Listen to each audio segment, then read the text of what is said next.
Assalamualaikum warahmatullahi wabarakatuh. Bertemu lagi dengan saya, Bapak Ibu dosen di lingkungan Universitas Muhammadiyah Palu. Kali ini saya akan memandu Bapak Ibu untuk menggunakan akun Spada, ya, sistem pembelajaran daring. Baik, saya langsung saja. Kita jika lupa dengan nama situsnya, boleh yang pertama kali kita buka adalah Google Engine Search atau mesin pencari Google. Oke. Baik, di sini kita bisa mengetikkan Spada Unismu Palu. Ya, oke, Spada Unismu Palu. Lalu kita enter. Nah, yang paling atas ini sudah situs yang dimaksud. Kita klik situsnya. Baik. Nah, ini akan terbuka seperti ini, Bapak Ibu. Kebetulan ya, ini akunnya bisa Bapak Ibu pilih menggunakan bahasa Inggris atau bahasa Indonesia. Saya akan menggunakan bahasa Inggris, tapi jika Bapak Ibu menggunakan bahasa Indonesia, maka kira-kira posisinya itu sama. Atau saya akan coba sambil mengganti setelan bahasa, sehingga tidak terjadi kebingungan pada saat akan memasuki akun Spada Bapak Ibu. Baik, kita klik login atau masuk. Pastikan Bapak Ibu telah memiliki username dan password. Jika belum, maka ini bisa ditanyakan kepada manajer atau admin Spada pada masing-masing prodi atau ke Kaprodinya.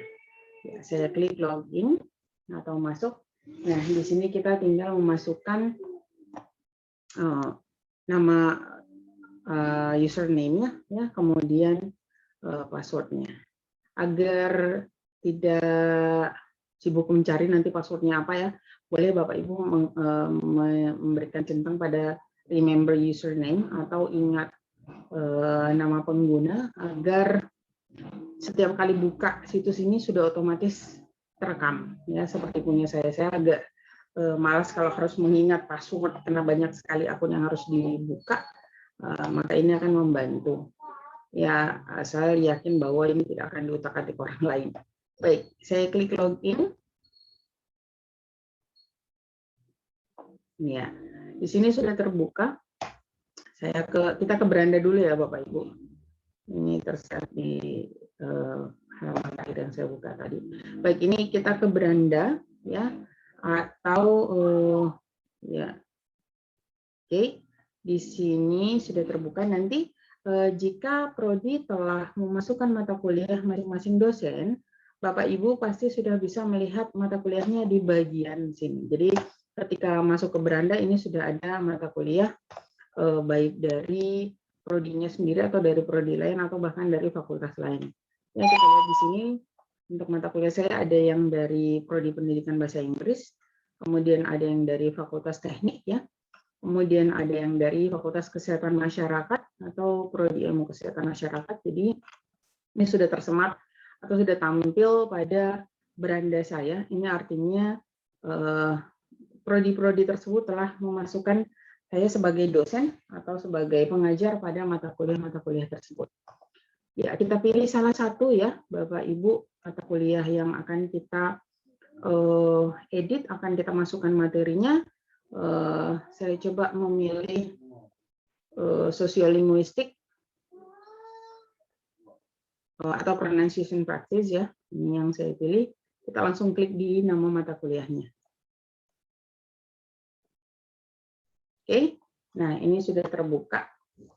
Di halaman Bapak Ibu, di situ biasanya topiknya hanya ada 1, 2, 3, 4. Topik ini artinya jumlah pertemuan dan topik-topik atau topik-topik yang akan dibawakan pada setiap pertemuan. Jadi semisal kita menghitung di luar mid dan final itu ada 14, ya, minimal 14 pertemuan, maka kita bisa menambahkan jumlah topiknya sesuai dengan yang dibutuhkan.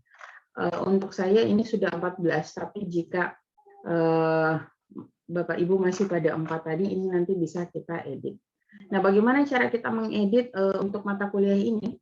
Yang pertama yang harus kita lakukan adalah ada tombol di bagian kanan, ya, di bawah yang bagian bahasa itu ada turn editing on, ya, ada yang di bawah lambang gigi jir, ya. Nah, atau saya coba ubah ke bahasa Indonesia supaya Bapak Ibu bisa, siapa tahu ada yang menggunakan bahasa Indonesia. Maka di sini namanya hidupkan mode ubah. Oke, hidupkan mode ubah. Jadi ini maksudnya harus dalam bentuk tersetting hidup atau bisa diedit. Oke, ini saya klik. Nah, jika sudah diklik itu maka akan tertulis matikan mode ubah. Ini artinya saat ini dalam posisi hidup dan Bapak Ibu bisa mengedit halaman mata kuliah Bapak Ibu. Jadi sudah muncul kata edit ya semua.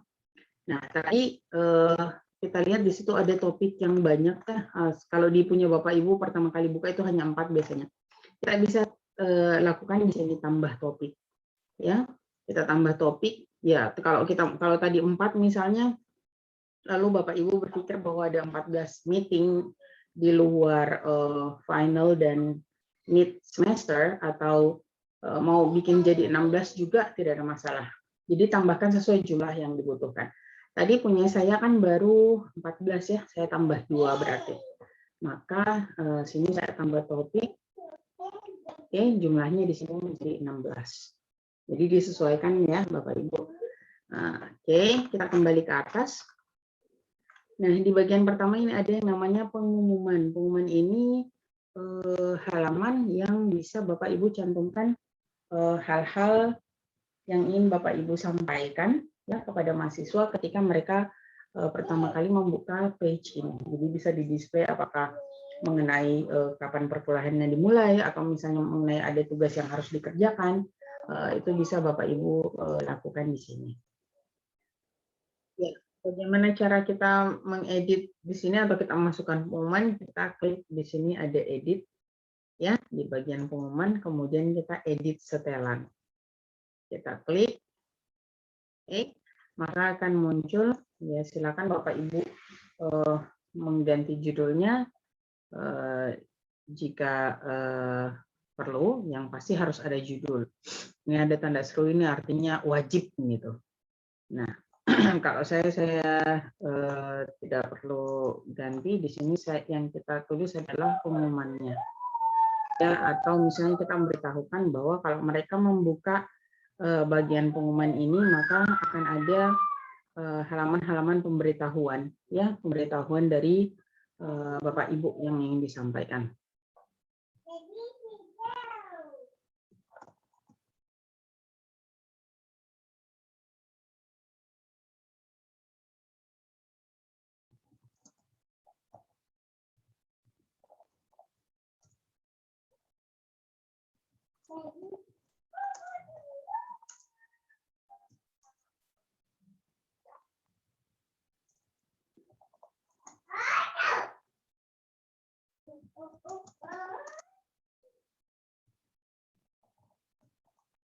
Oke, saya misalnya memberikan pengumuman seperti ini, artinya bisa jadi ada lebih dari satu pengumuman yang dipajang. Ya, atau misalnya Bapak hanya akan memberikan satu pengumuman saja, maka cukup kita memberi bahwa perkuliahan ini dimulai tanggal berapa, misalnya, ya, atau hal-hal apa yang ingin Bapak tampilkan. Nah, agar ini terbaca, ya, ketika mereka membuka page mata kuliah tadi ini agar terbaca oleh mahasiswa, maka Bapak Ibu perlu mencentang kotak yang kecil di bawah deskripsi tadi. Tampilkan deskripsi di halaman kursus ya. Kalau dalam bahasa Inggris ini saya lupa ya istilahnya, nanti kalau saya terjemahkan jadi aneh lagi. Ya, kira-kira inilah tombol yang ada di bawah ya, itu yang dipilih. Ya, kemudian yang lainnya biarkan saja, kita tidak perlu mengutak-atik ya.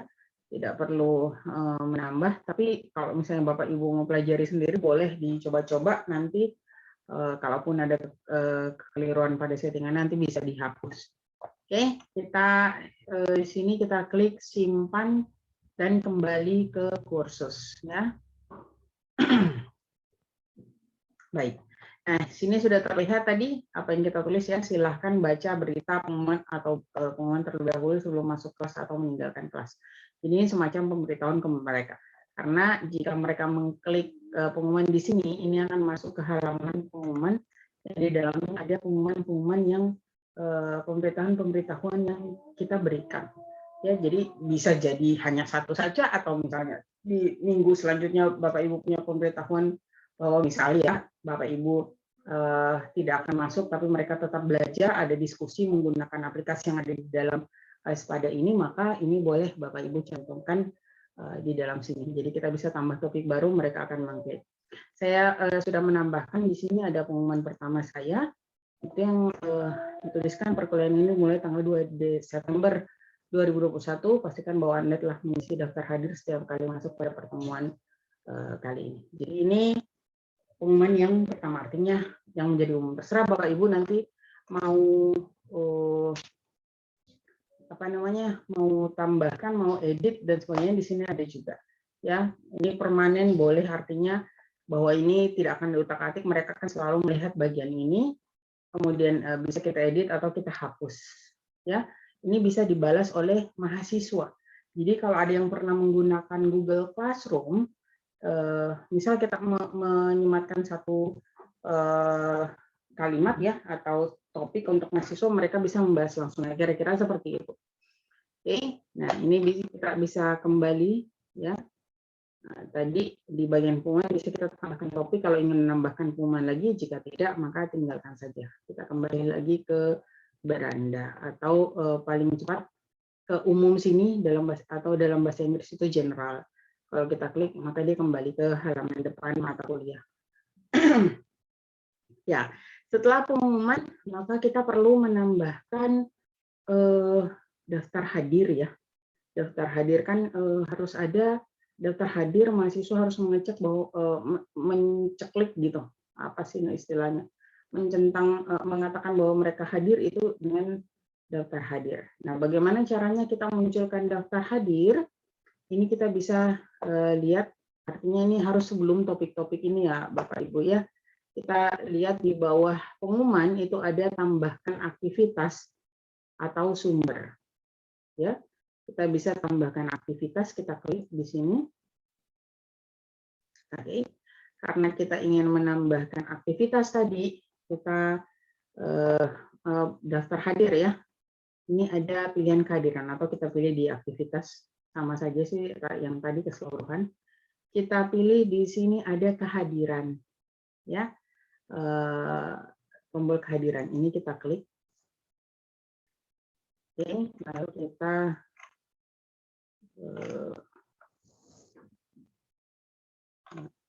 kita klik, kemudian kita tuliskan apa yang ingin kita sampaikan untuk bagian kehadiran ini, atau misalnya kita klik di sini daftar hadir.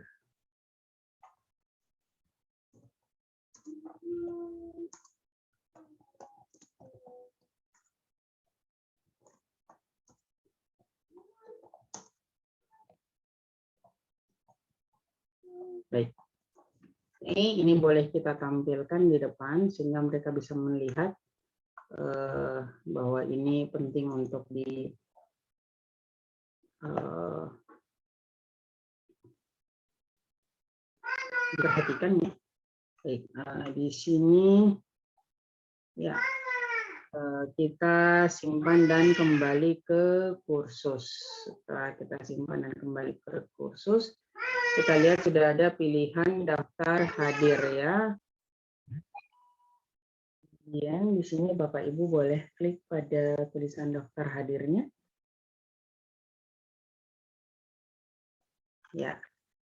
Oke, jika tampilannya sudah masuk seperti ini, kita tambah sesi. Tambah sesi ini artinya ada berapa pertemuan nanti yang akan mereka klik atau mereka tandai hadir misalnya, itu kita tentukan di sini. Kita klik tambahkan sesi, ya, atau dalam bahasa Inggris add session. Nah, di sini kita boleh pilih dari tanggalnya. Misal perkuliahan saya kemarin dimulai dari tanggal 2. ya untuk mata kuliah Pronunciation Practice. Kemudian saya pilih waktunya dari jam 8 pagi sampai jam 9.40 menit. Ya, ini sudah tertulis seperti ini. Kita turun lagi sesi, oke. Saya agak bingung ini melihatnya. Nah, kita klik multisesi. Ya, setelah sesi ini kita klik multisesi. Ini artinya kita akan membuat lebih dari satu sesi, ya. Nah, karena mata kuliahnya berada pada hari yang sama setiap minggunya, maka kita klik ulangi sesi di atas sebagai berikut. Pada hari apa? Kita klik lagi harinya, karena tadi saya di tanggal 2 itu hari Kamis. Misal mata kuliah Bapak Ibu berada di hari Senin, maka yang dicentang hari Senin atau sesuai dengan hari mata kuliah Ibu. Jadi pada saat kita membuat ini, maka kita juga harus memegang jadwal ya agak sesuai. Maka kemudian diulangi 1 minggu. Kalau memang perkuliahannya itu 2 kali dalam 1 minggu, maka kita bisa utak-atik di sini pilihannya. Misal hari ininya tetap 1 minggu, tapi harinya ada 2. Itu yang kita klik. Nah, ini karena cuma satu hari saja, maka saya klik 1 hari. Kemudian ini ditulis ulangi sampai, artinya batas akhir perkuliahan itu kapan? Ya, itu yang kita pilih. Ya, sesuai dengan kalender akademik itu batas terakhir perkuliahan berada pada 27 Desember. Oke, 2021. Jadi kalau setiap pergantian semester nanti dipastikan lagi kapan berakhir awal dan akhir perkuliahannya, sehingga kita mengisinya tepat, sesinya juga akan terhitung sesuai. Ya, ini kita turun ke bawah lagi, perekaman mahasiswa. Ini maksudnya mahasiswa masuk, lalu mereka menandai bahwa dirinya hadir atau tidak. Ya, di sini izinkan siswa untuk merekam kehadiran mereka sendiri. Ini disarankan ya untuk mencentang ini agar Bapak Ibu tidak repot ya, karena misalnya harus melihat siapa yang hadir gitu tadi, ditanyai lagi gitu. Kita biarkan mereka merekam sendiri agar Bapak Ibu sudah bisa otomatis melihat ini yang hadir, ini yang tidak. Ya, tidak usah dikasih kata sandi. Kalau mau dikasih silahkan, tapi agak merepotkan. Jadi tinggalkan saja. Oke. Nah, jika sudah, saya coba cek di sini. Ya, ini tidak ada, maka kita tambahkan. Langsung kita tambahkan.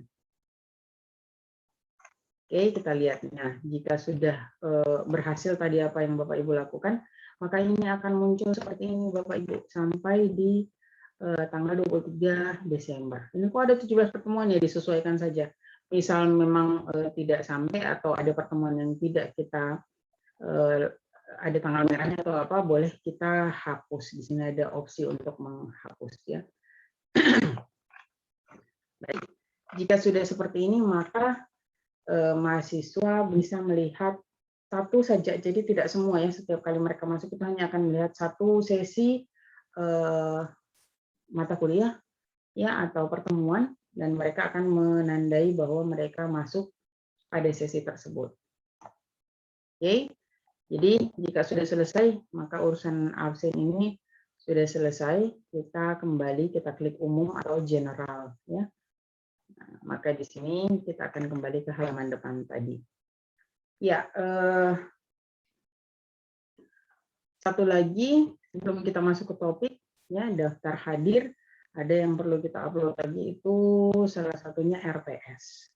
Ya, jadi RPS ini adalah bagian yang tidak terlepas dari perkuliahan, ya rencana pembelajaran semester, agar mahasiswa juga tahu topik-topik apa yang akan mereka dapatkan di setiap pertemuannya.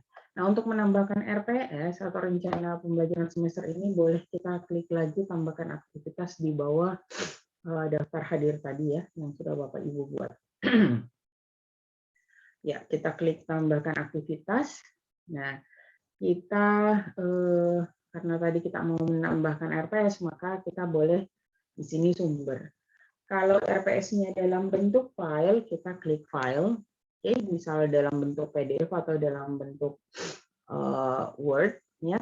Kalau dalam bentuk misal adanya di halaman situs lain, maka Bapak Ibu boleh mengklik URL. Ya, baik. Ini karena saya punyanya dalam bentuk file, yang saya klik adalah file. Oke, kita klik kata file di sini. Baik, namanya yang kita tuliskan misalnya rencana pembelajaran semester, ya, dalam kurung RPS. Baik, ini bisa kita kasih deskripsi karena biasanya mahasiswa baru belum mengenal istilah-istilah seperti ini, maka Bapak Ibu boleh memberikan deskripsi apa itu RPS. Misal, jadi silakan. Nah, jika ingin deskripsi ini ditampilkan pada halaman depan, Bapak Ibu boleh centang tampilkan deskripsi di halaman kursus. Ya, semisal saya tulis di sini agar mereka membuka, ya.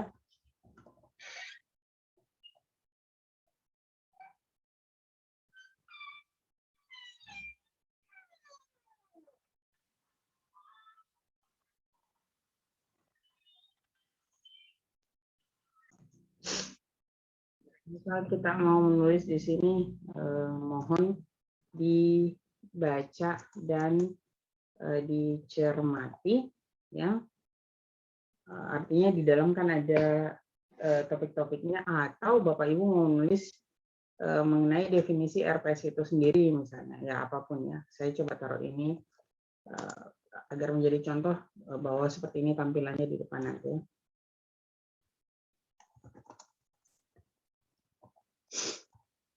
Baik, ini saya klik tampilkan deskripsi di halaman kursus.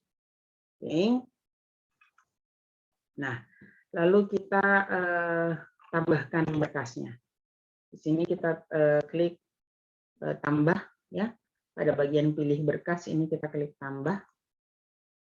Nah, ini muncul unggah berkas atau upload file. Kita browse, kita klik yang browse. Ya. Nah, saya akan mengambil, silakan Bapak Ibu browse atau buka di mana Bapak Ibu menyimpan RPS. Saya akan membuka di sini.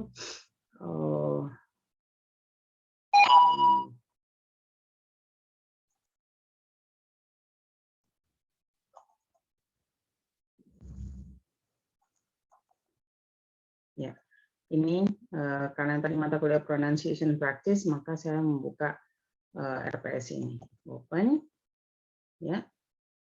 Oke, authornya ini boleh Bapak Ibu tulis namanya. Silahkan. Lisensi ini kalau misalnya ini punya Bapak Ibu tidak mau di copy dan sebagainya, silahkan pilih. Kalau saya membiarkan saja seperti ini posisinya. Lalu kita unggah file atau upload file.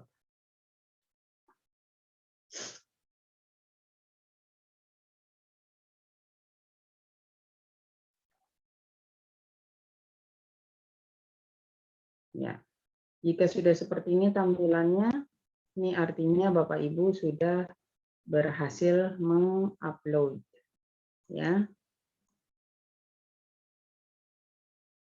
Ya, baik. Jika sudah seperti ini, maka boleh kita pilih simpan dan kembali ke kursus. Oke, nah ini kita langsung kembali ke beranda. Di sini sudah ada RPS Bapak Ibu, ya.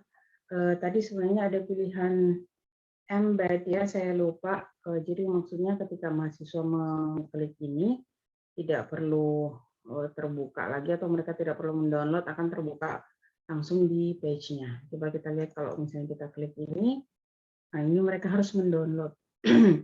Ya, supaya tidak mereka download, boleh kita edit kembali di sini, Bu. Ya, Bapak Ibu, ya, edit setelan. Oke, bentar kita tunggu, masih loading.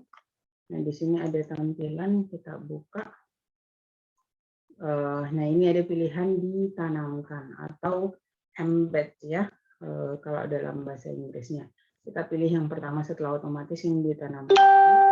siswa ketika mengklik tulisan RPS tadi itu tidak harus mendownload, tapi mereka akan terbuka di page tersebut. Ya, kita lihat. Oke, lalu kita save kembali. Nah, ini kita kembali, kita lihat bagaimana tampilannya. Oke, ternyata ini masih, tapi jadi mereka bisa memilih ya. Di sini kita sudah bisa apa namanya? Terusnya bisa tampil RPS-nya. Oke, ini jaringannya kurang bagus sehingga tidak terbuka. Ini harusnya terlihat di sini RPS-nya.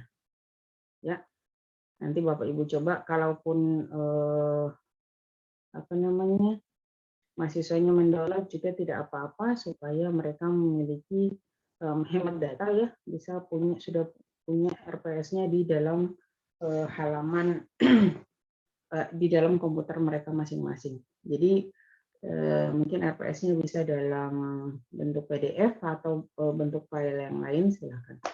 Nah, kita kembali ke umum.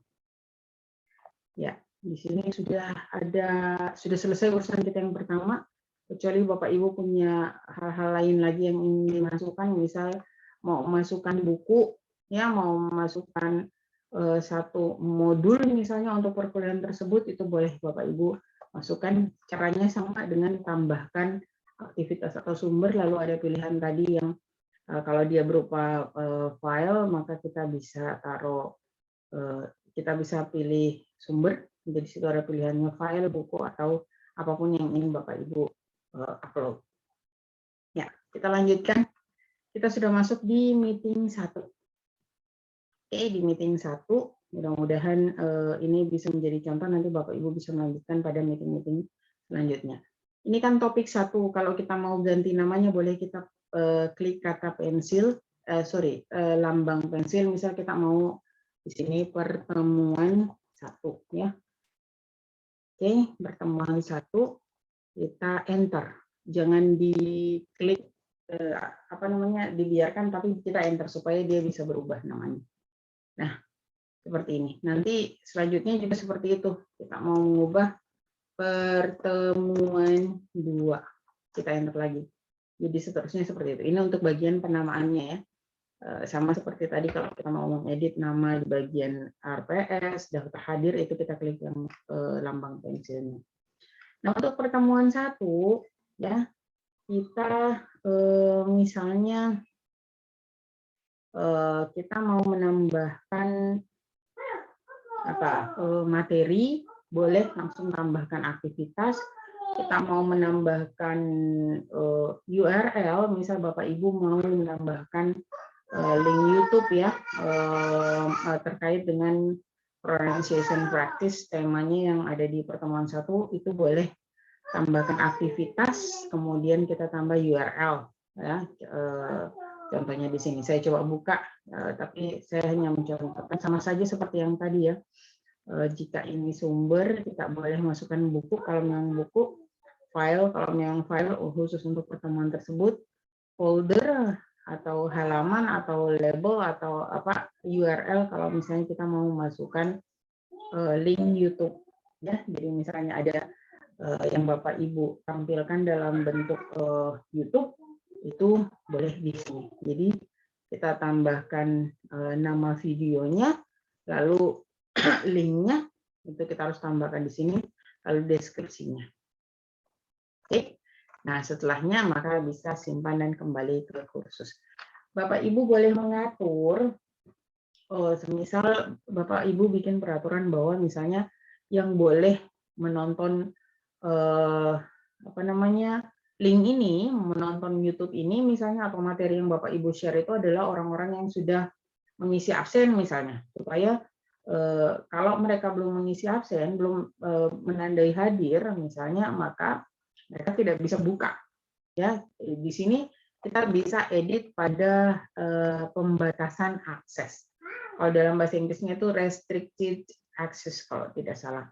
Nah, masalahnya saya berpikir kalau ada yang tidak hadir, berarti nanti dia tidak boleh membuka gitu, kecuali kita menyeting lagi pada daftar hadir, misalnya bisa mengisi sampai 24 jam atau sampai berapa hari berikutnya, itu agak repot. Jadi kalau untuk saya tidak mengutak-atik bagian ini.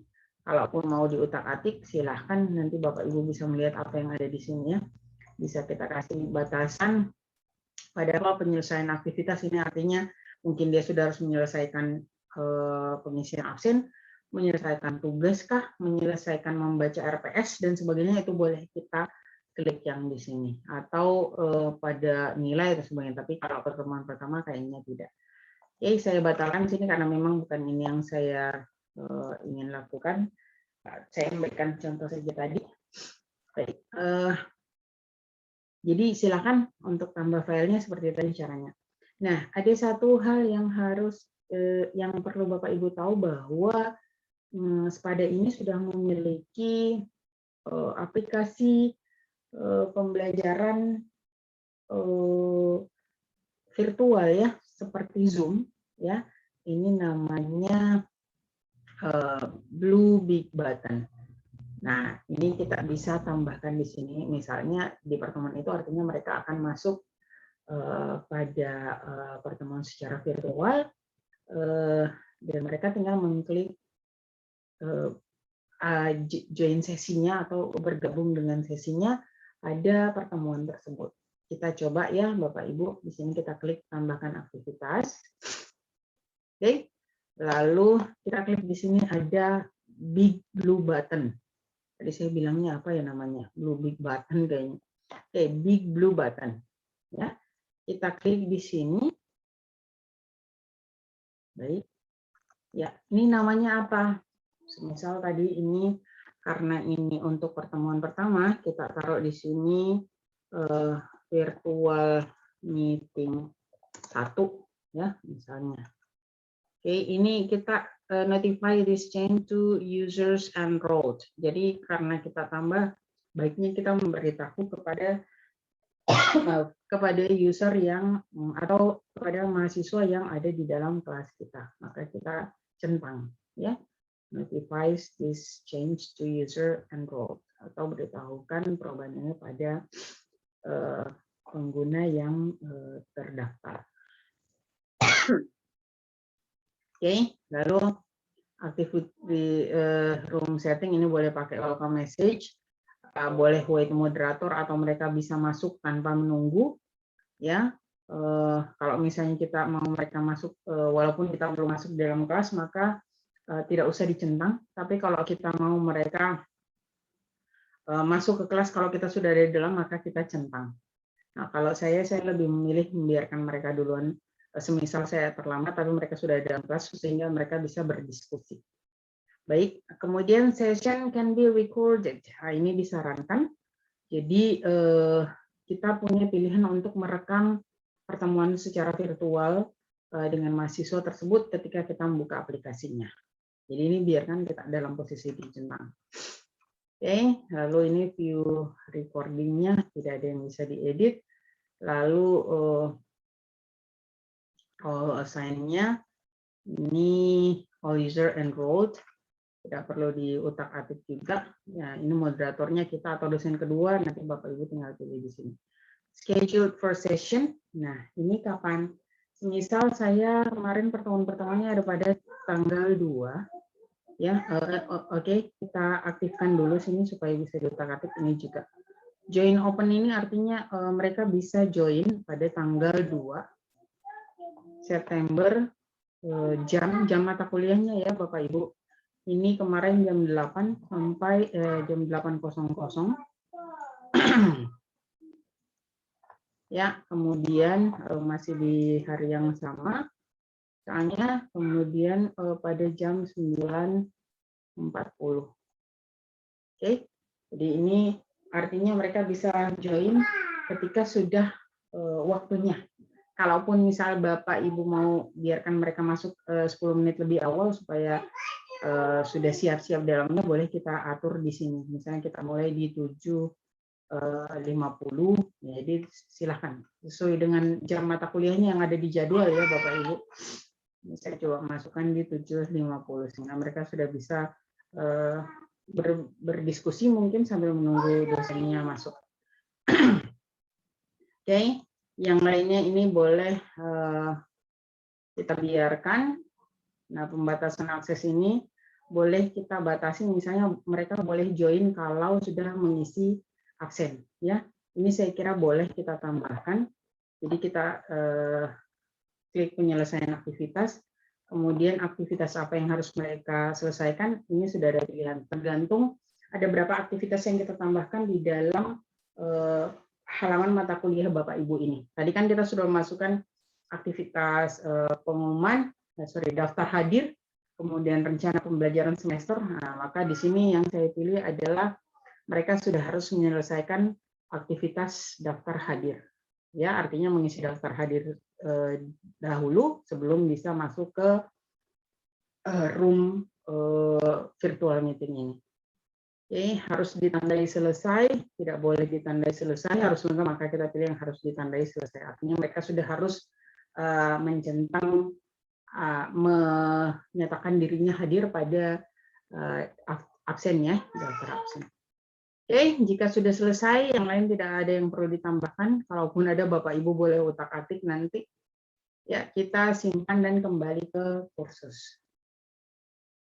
Baik, di sini di pertemuan pertama ini sudah tampak ada virtual meeting-nya, yang kalau ingin kita masuk maka kita akan mengklik nama yang pada big blue button ini, big button, sorry. Nah, ini di sini sudah tertulis terbatas, tidak tersedia kecuali aktivitas daftar hadir telah ditandai selesai. Ya, jadi ini akan jelas terlihat oleh mahasiswa. Nah, kita jangan tandai selesai dulu. Kita coba lihat ini virtual meeting, kita klik. Ya, seperti apa tampilannya? Baik. Oke, di sini tampak this conference has ended. Karena tadi sekarang tanggal 4 ya Bapak Ibu. Saya tadi taruhnya di tanggal 2. Ya. Maka pertemuan ini tidak akan bisa dipilih lagi.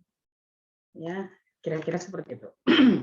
Nanti jika memang ini masih akan berlangsung, maka di sini ada join sesi ya, atau bergabung dengan sesi yang bisa kita klik, maka akan terbuka pada room-nya. Saya akan coba buat satu untuk di pertemuan yang kedua supaya Bapak Ibu bisa melihat tampilannya.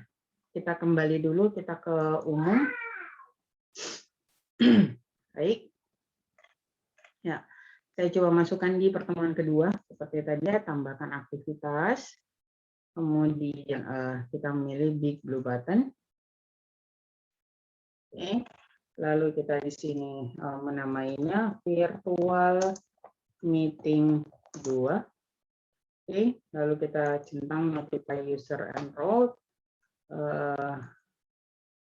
Ini tidak perlu. Ini, tidak ada settingannya. Oke. Kita schedule for session.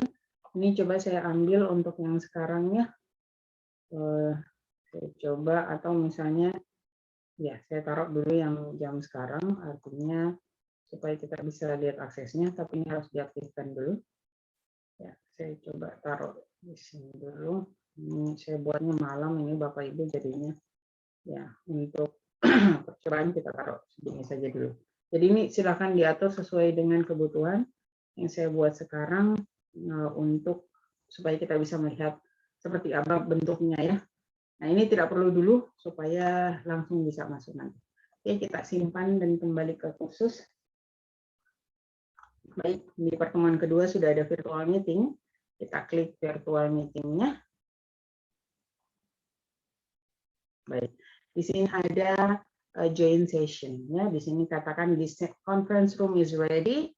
We can join the session now. Artinya ruang konferensinya siap dan Anda bisa bergabung dengan sesi ini sekarang. Kita coba join sesi ya Bapak Ibu. Bapak Ibu bisa coba kalau misalnya ada mahasiswanya atau teman partner, silakan diajak untuk kita mengetes suaranya atau tampilannya seperti apa, itu boleh kita lihat. Sekarang kita klik join sesi.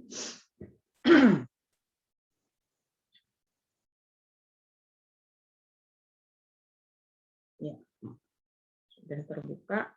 Ini agak butuh waktu ya. Saya pause dulu sampai dia terbuka.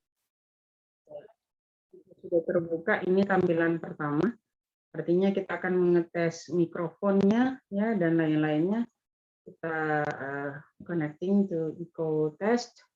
Ini kita akan pakainya yang mana, karena saya sedang pilih saja yang sesuai dengan sistem yang digunakan oleh perangkat Bapak Ibu. Kita allow. Nah, connecting to eco test akan mengecek suaranya, perangkatnya akan mengecek, aplikasinya akan mengecek. Ini saya terdengar ya. Oke, kita yes. You are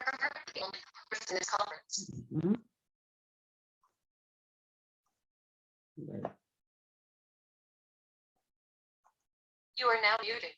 Oke, saya sengaja mute Bapak Ibu supaya saya suaranya tidak gema ya, karena dia muncul juga suara kita di sini. Nah, di sini ada pilihan mute sama seperti Zoom, artinya kita bisa men-silent atau mendiamkan diri kita agar suara tidak terdengar, atau kita memilih share webcam. Saat ini belum saya share, coba saya share ya supaya tampak gambarnya. Oke, dia final webcam yang ada di perangkat kita. Ya, ini kamera saya dari tadi terbalik, tapi karena saya meletakkan handphone saya terbalik, ya, tapi ini tidak masalah seharusnya. Maka dari sini kualitinya boleh kita atur, mau yang medium, yang low, atau yang high, sesuaikan. Artinya semakin tinggi kualitas gambar yang kita tampilkan, semakin besar data yang diambil. Kita coba ambil yang medium ya, Bapak Ibu. Kemudian kita start sharing.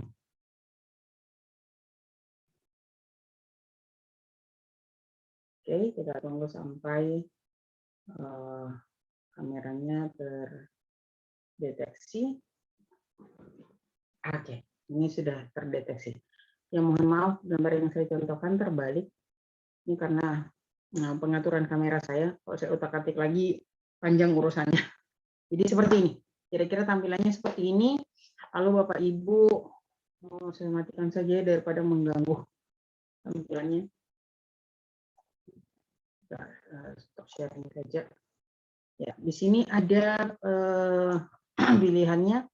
Ada share your screen. Jadi kalau Bapak Ibu ingin share screen, membagikan layar Bapak Ibu sama seperti pada Zoom, itu kita klik yang ini. Lalu ini kalau kita mau restore presentation, ya, mau menyimpan presentasi, bisa kita klik yang ini. Kemudian di sini ada tombol action, yang kita lihat ada start a poll. Jadi kalau kita memberikan semacam pilihan misalnya pada mahasiswa, ya kalian mau milih ini atau ini, kita start a poll. Ada manage presentation, share an external video, select random user, ya, pilih random user yang mana mau kita tampilkan misalnya, itu ada di sini. Nah, untuk record kita boleh start recording. Ya, jadi kita boleh ketika mulai maka kita start recording, ini silahkan. Oke, jadi kira-kira lalu di bagian kiri ini ada share notes. Jadi kalau ada yang ingin Bapak Ibu sampaikan, boleh kita share di sini. Kemudian di sini ada chatnya. Misal kita ingin menyampaikan sesuatu pada saat mahasiswa sedang menyampaikan presentasi, misalnya kita tidak ingin mengganggu jalannya presentasi, boleh kita chat, atau misalnya menjawab atau memberikan daftar head atau apalah yang Bapak sampaikan di chat. Ya, oke. Jadi sama seperti Zoom kira-kira. Ini ada raise hand juga jika kita ingin bertanya pada mahasiswa yang sedang presentasi atau ingin memberikan masukan, boleh kita raise hand. Ya, untuk bagian ini saya kira sudah jelas, mudah-mudahan bisa dicoba. Lalu jika Bapak Ibu ingin keluar, kita boleh sebentar. Ya, ini kita penuhkan layar berarti. Oke, kita